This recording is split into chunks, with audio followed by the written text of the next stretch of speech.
Hello friends, welcome to your प्रतिदि competitive classes. मैं हूं आपकी मेंटोर डॉक्टर पूनम शर्मा। आज हम डिस्कस कर रहे हैं आरपीएससी का कॉलेज लेक्चरर एग्जामिनेशन जो कि 2021 के अंदर आया गया था। क्वेश्चन नंबर 11 देख लेते हैं। वह शोध जो कारण और प्रभाव की घटनाओं से संबंधित होता है। ठीक है, रिसर्च के बारे में बात करेंगे। That research which deal with the phenomenon of the cause and effect known as, कि जहाँ पे कारण भी हो और उसके प्रभाव भी हो, इस प्रकार की रिसर्च को क्या कहा जाएगा।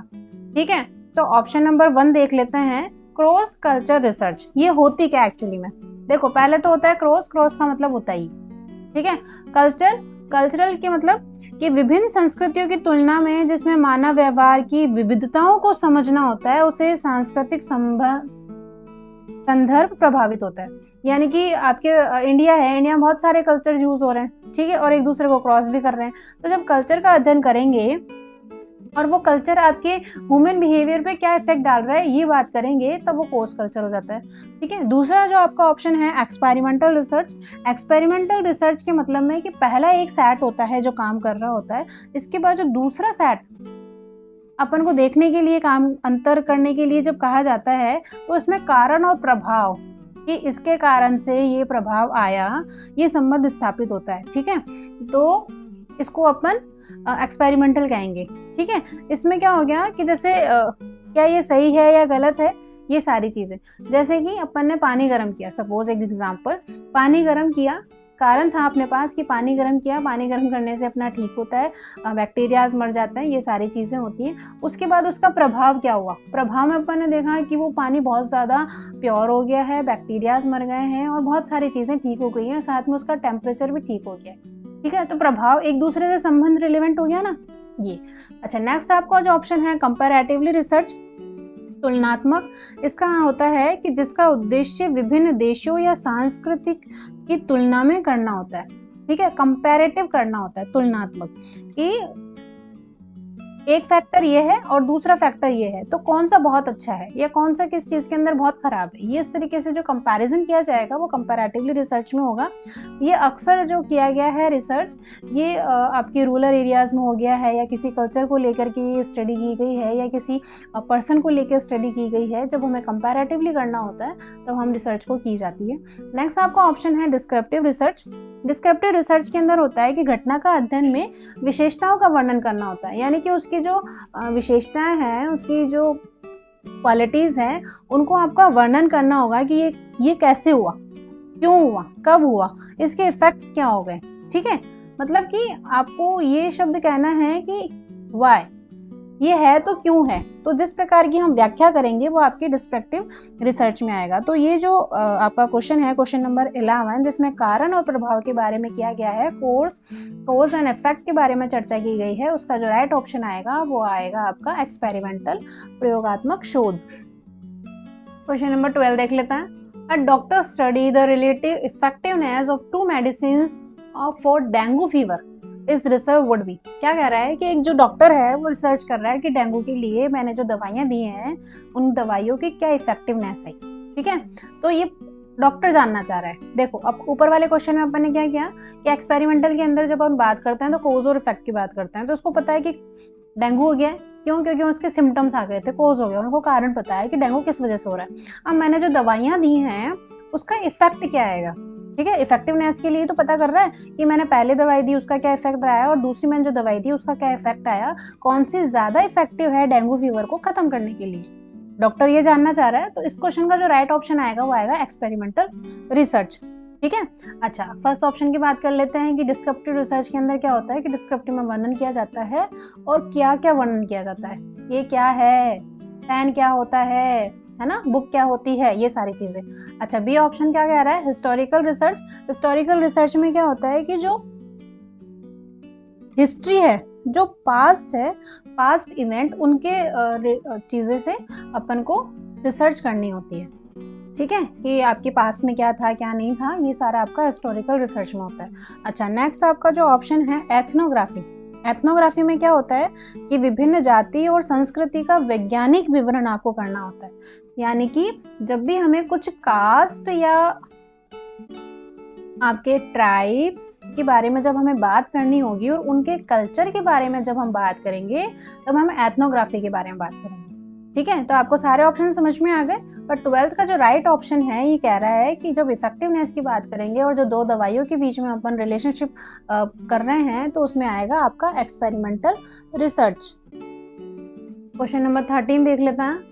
जब एक शोधकर्ता सर्वेक्षण करता है, तथ्यों को एकत्रित करता है, परिणामों का विश्लेषण भी करता है और उसे अध्ययन के रूप में प्रस्तुत करता है तो ये प्राथमिक सामग्री है। ठीक है, ठीक है, देखो प्राथमिक सामग्री का मतलब हो गया कि जो डेटा डोर टू डोर आपको डेटा मिलता है, ठीक है, अपने बेस पर। ठीक है, तो प्राथमिक सामग्री कौन कौन सी हो गई आपका, आपकी शेड्यूल हो गई है, आपके क्वेश्चनियर हो गई है, आपकी इंटरव्यू हो गया है। ठीक है, यह आपके प्राथमिक सामग्री होती है।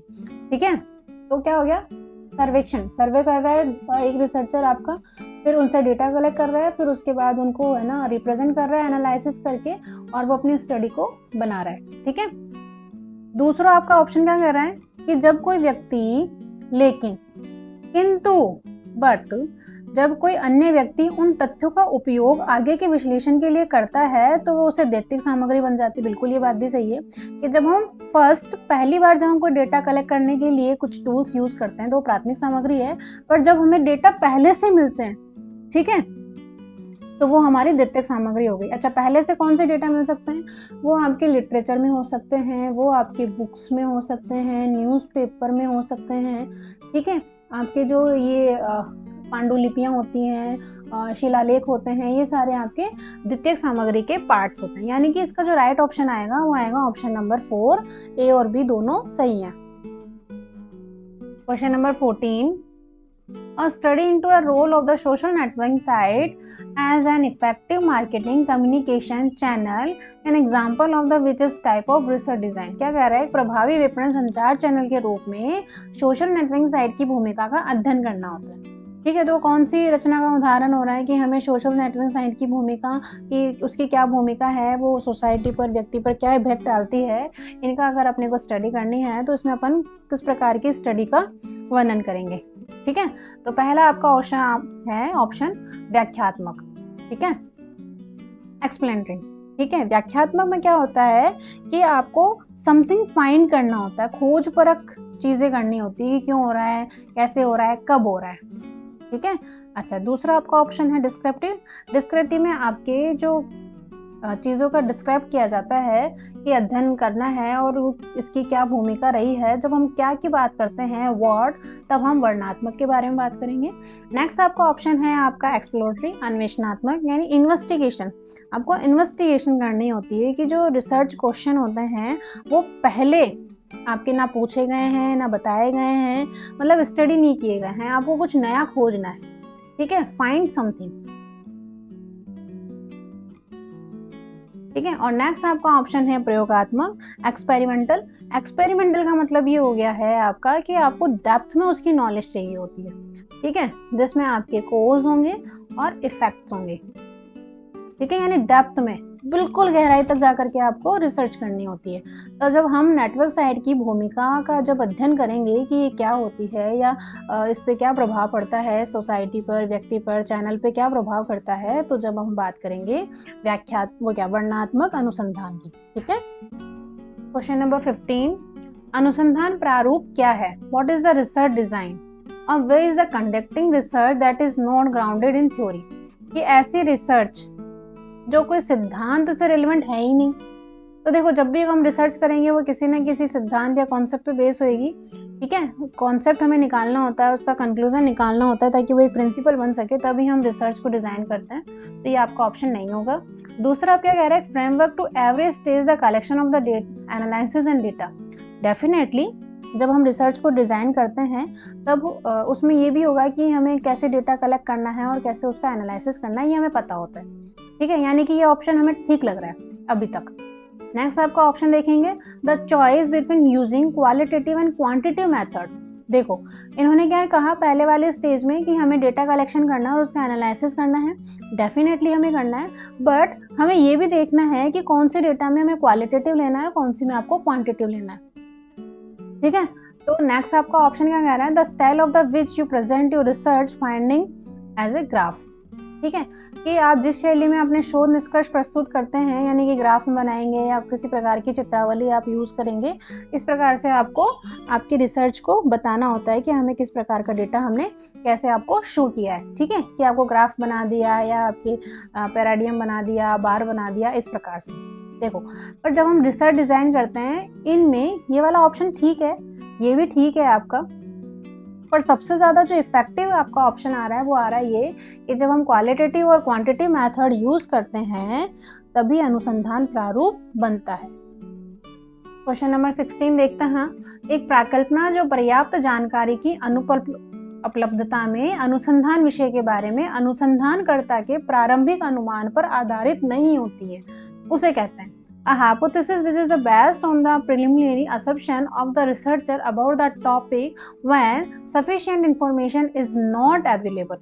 क्या कह रहा है कि जब आपके पास sufficient information होती ही नहीं है, तब आपके पास जो अनुसंधान जो आप कर रहे हैं वो क्या कहलाएगा। आपके पास कोई नॉलेज नहीं है, कोई लिटरेचर नहीं है, कोई बेस लाइन नहीं है, उस प्रकार की जब आप काम करते हो, हाइपोथेसिस को क्या कहलाएगा। देखो, जब आपके पास कोई बेस लाइन ही नहीं है और फिर भी आप किसी चीज़ पे काम कर रहे हो तो उसे आप क्या कहेंगे, वर्किंग हाइपोथेसिस। यानी हम काम कर रहे हैं और काम करते करते हम हाइपोथेसिस क्रिएट कर रहे हैं, हमारे पास पहले से कोई बेस लाइन नहीं है, इसलिए हम उसे वर्किंग हाइपोथेसिस कर रहे हैं। ठीक है, तो इसका राइट ऑप्शन आएगा ऑप्शन नंबर 3।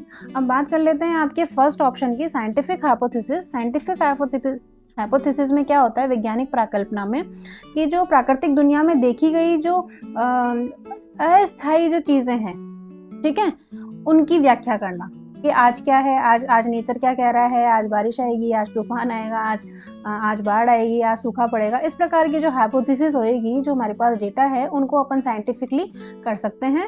अच्छा, दूसरी आपकी जो हाइपोथेसिस है, नल हाइपोथेसिस, जब एक प्रकार के वेरिएबल और दो प्रकार के वेरिएबल में किसी प्रकार का कोई संबंध नहीं होता है, तब उसे नल हाइपोथेसिस कहते हैं। ठीक है, और फोर्थ नंबर का जो ऑप्शन है, स्टैटिकल हाइपोथेसिस। स्टैटिकल हाइपोथेसिस में क्या कहते हैं, nature of the data of population, कि आपके जो पॉपुलेशन का डेटा होता है,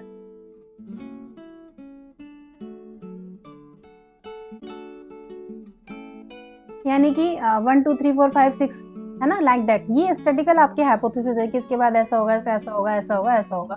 ठीक है, तो 16 नंबर का जो क्वेश्चन है उसका राइट ऑप्शन आएगा ऑप्शन नंबर 3। क्वेश्चन नंबर 17 लेते हैं। सादृश्यता का स्रोत क्या है, analogical are the sources of. देखो, ये क्वेश्चन डिफरेंट टाइप से बार बार आपसे पूछा गया है नेट के एग्जाम के फर्स्ट पेपर में, कि एनालॉजिकल जो होता है वो किस प्रकार की रिसर्च है, या एनालॉजिकल जो है सादृश्यता वो कहाँ पाई जाती है या कहाँ नहीं पाई जाती है, ये सारी चीज़ें आपके पूछी जाती है। ठीक है, तो पहला आपका ऑप्शन आ रहा है कि इंटरव्यू में क्या होता है कि जब कुछ पर्सन्स यहाँ पे बैठे होते हैं और एक पर्सन उनसे क्वेश्चंस पुट अप करता है आमने सामने बैठ करके, वो आपके इंटरव्यू हो जाता है। इसमें स्ट्रक्चर क्वेश्चनियर होती है, नॉन स्ट्रक्चर क्वेश्चनियर होती है, और आपका सेंट्रल इंटरव्यू भी होता है। दूसरा आपका ऑप्शन है मीन, माध्य में होता है कुछ वेरिएबल्स होते हैं 1 2 3 4 5 6 7 8 9, और इनका अपन को वेरिएबल निकालना होता है, जो भी आपके नंबर ऑफ टोटल्स होते हैं कि कितने टोटल्स, कितने नंबर हैं, नंबर ऑफ नंबर्स होते हैं एंड नंबर ऑफ टोटल्स होते हैं, इस प्रकार के मीन निकलते हैं। नेक्स्ट ऑप्शन आपका आता है वेरिएबल्स होते हैं चर। ठीक है, टूल्स, चर के मतलब एक पार्ट ये कह रहा है, दो पार्ट ये कह रहा है, तीन पार्ट ये कह रहा है, चार पार्ट ये कह रहा है। ठीक है, इसमें किसी प्रकार का कोई संबंध है या नहीं है, इस प्रकार के संबंध को जानने के लिए हम वेरिएबल्स शब्द यूज करते हैं। एंड नेक्स्ट आपका ऑप्शन आ रहा है हाइपोथेसिस, प्राकल्पना होती है कि हमें कोई डिसीजन चाहिए होता है, पर उसके पहले हम कुछ अटकलें लगाते हैं, कुछ अनुमान लगाते हैं, कुछ कल्पनाएं करते हैं, इमेजेस हमारी क्रिएट होती हैं। ठीक है, वहाँ निष्कर्ष तक पहुँचने के लिए, तो वो हाइपोथेसिस होती है, यानी यहाँ का जो लिंक है वो यहाँ पे हमें दिखता है।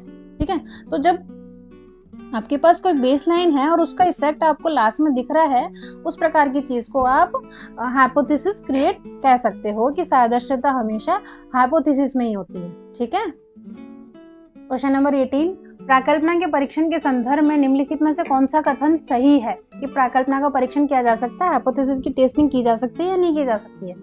ठीक है, केवल केवल वैकल्पिक प्राकल्पना का परीक्षण किया जा सकता है।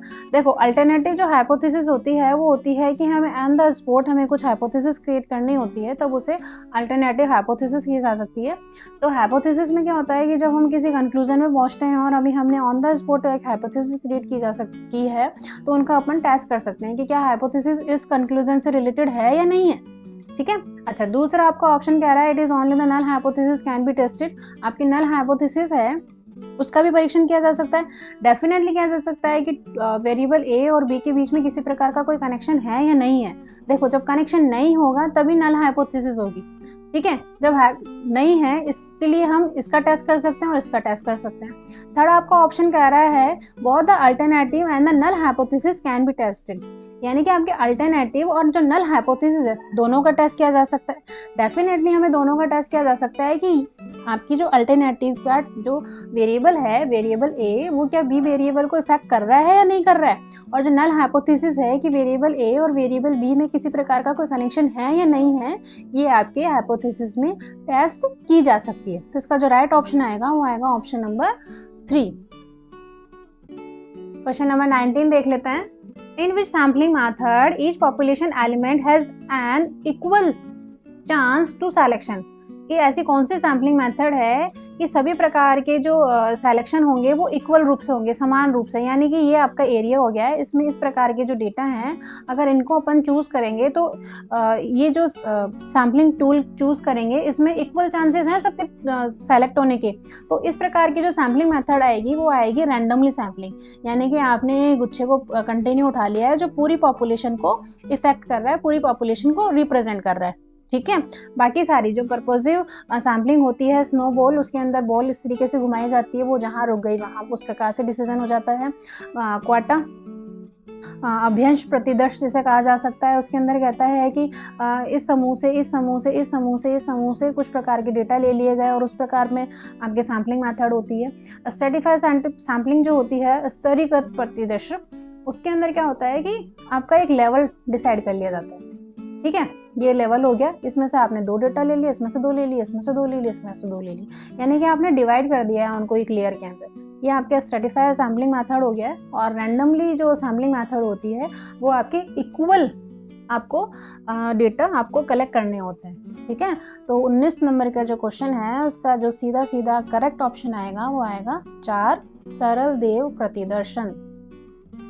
क्वेश्चन नंबर 20 देख लेते हैं। प्रतिदर्शन त्रुटि किसके साथ घट जाती है? Sampling error decrease with the, ठीक है, ऑप्शन दिए गए हैं विद द। देखो जब भी सैम्पलिंग हम करेंगे तो सैम्पलिंग के अंदर हमें रैंडमली डेटा कलेक्ट करने होंगे। ठीक है, तो वो पूरी पॉपुलेशन को रिप्रेजेंट करेंगे, आपके पूरे जितने भी समूह या जितने भी आपने व्यक्ति लिए हैं, रेस्पोंडेंट लिए हैं, पूरे रेस्पोंडेंट जो लिए हैं उनको रिप्रेजेंट करेंगे। पर इसमें त्रुटि कब हो जाती है? कब हो जाती है? जब प्रतिदर्श के आकार में वृद्धि होती है, यानी कि आपने जो सैंपल साइज लिया है उसके आकार में। जैसे कि अभी आपने लिया है कि हमें 100 रेस्पोंडेंट में से आपको रैंडमली सैम्पलिंग करनी है और आपने चूज़ कर लिया है कि हमें 100 में से 10 आदमी चूज़ करने हैं, पर यही 100 में से अगर 1000 हो जाएंगे तो क्या 10 से सैम्पलिंग मेथड ठीक हो पाएगा आपका? नहीं होगा ना। जब हमारी सैम्पलिंग साइज बढ़ जाती है तब उसमें बहुत सारे एरर होने की संभावनाएं हो जाती है। ठीक है, दूसरा आपका ऑप्शन है decrease the sampling size. Sampling size जब डिक्रीज होएगी तब आपका जो ये रेशो है ये बढ़ जाएगा। अगर यहाँ पे 10 होगा और 10 के 10 ले लिए तो ये रेशो तो इक्वल हो गया ना। नेक्स्ट आपका ऑप्शन है प्रोसेस ऑफ द रैंडमाइजेशन, कि जो आपकी रैंडमली आप जो सैम्पलिंग कर रहे हो उसकी प्रोसेस चेंज कर दी जाएगी या प्रोसेस उसको कम या ज़्यादा किया जा सकता है। नेक्स्ट आपका ऑप्शन आ रहा है प्रोसेस ऑफ द एनालिसिस। ये ऑप्शन इसमें कहीं पर भी सेट नहीं होता है, ये आपकी डेटा कलेक्शन का पार्ट है। ठीक है, तो ये ऑप्शन वैसे भी खत्म हो चुका है, तो इसका जो राइट ऑप्शन आएगा ऑप्शन नंबर 1। दोस्तों अपने स्टडी को कंटिन्यू करते हुए बूस्ट अप कीजिए, सफलता आपकी ही है। डेफिनेटली आप सफल हो जाएंगे। आशा करती हूँ आपको वीडियो पसंद आया होगा। Thanks for watching video. Please like और सब्सक्राइब कर दीजिएगा।